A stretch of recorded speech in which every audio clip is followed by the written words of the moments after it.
Title: Ronaldo in Burkina? You won't believe what happened next. On a bright morning in Ouagadougou, the streets were alive with drums, whistles, and the sound of children running with footballs tucked under their arms. Something unusual was in the air, something bigger than a normal day. Rumors had spread all night that the legendary football star Cristiano Ronaldo, along with other world football heroes, was flying into Burkina Faso. People whispered that he was coming not to play a match, but to meet the country's leader, Ibrahim Traoré, for a very special reason. The youth were wide awake even before sunrise. Boys wore their torn jerseys proudly, some with Ronaldo's name scribbled in black marker across the back. Girls braided each other's hair and tied scarves with the colors of the national flag. Old men sat outside tea shops, shaking their heads with disbelief. Can it be true, they asked? Will Ronaldo really come to our soil? Nobody knew for sure, but the excitement was louder than any doubt. At the airport, the sun reflected off the silver wings of a private jet. Cameras flashed as the door opened, and there he was, Cristiano Ronaldo, smiling with his trademark calm confidence. Behind him came other stars, Sadio Mané, Didier Drogba, and even Lionel Messi, shocking everyone who thought he would never appear on African soil for such an event. The crowd roared, waving flags and chanting songs. Children climbed trees just to get a glimpse. Some even fainted from excitement. "Ronaldo! Ronaldo!" they screamed, their voices carrying across the runway like thunder. But this was not just a visit of celebrities. The purpose was bigger, and only a few people knew the truth. Ibrahim Traoré had been working secretly with his team for months.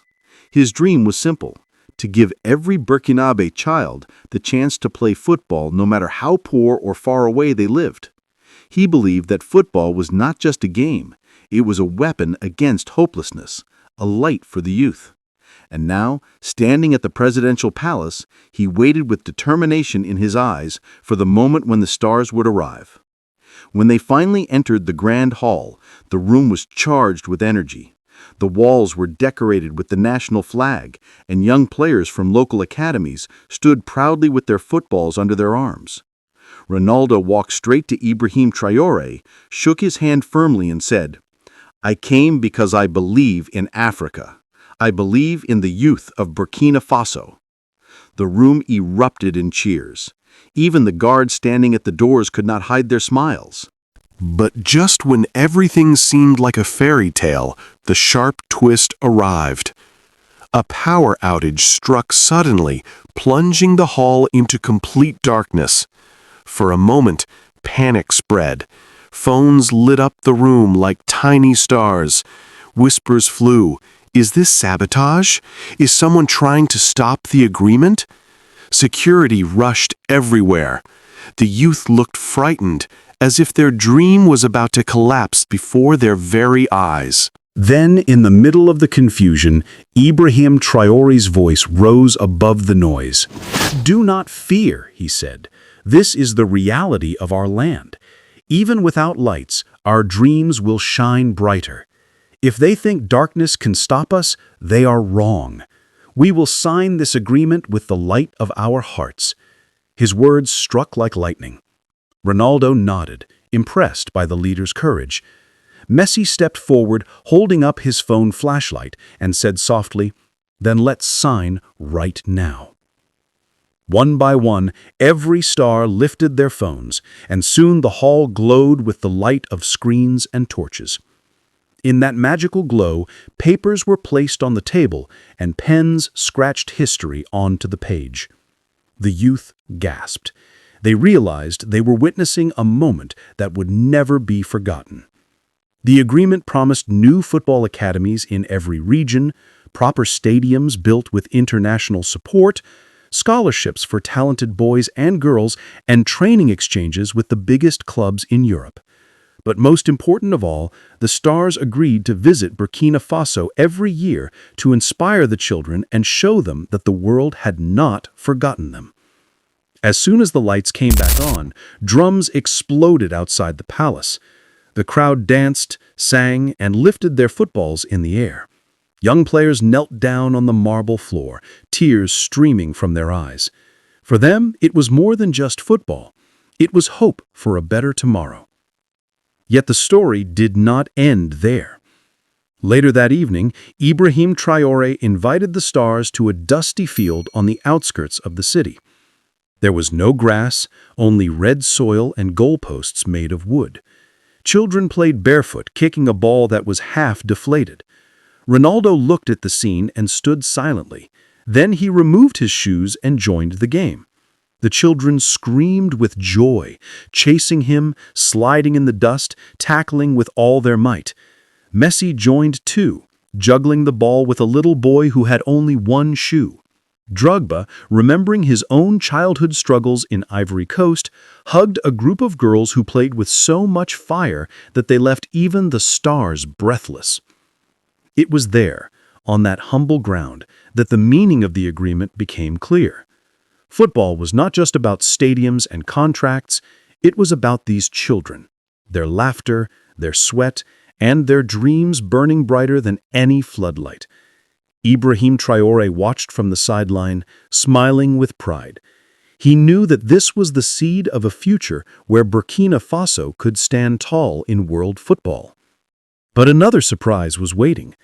As the sun set, a young boy named Issouf, no older than 12, dribbled past Ronaldo and Messi, leaving them stunned. The crowd went wild.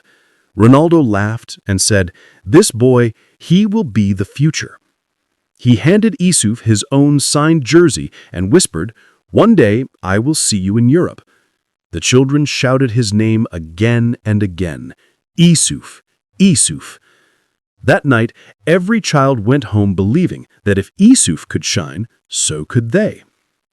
The next morning, newspapers across the world carried headlines. Burkina Faso becomes new heart of football development. Videos of the night game on the dusty field went viral. The world was shocked to see global superstars playing barefoot with African kids under the red sky.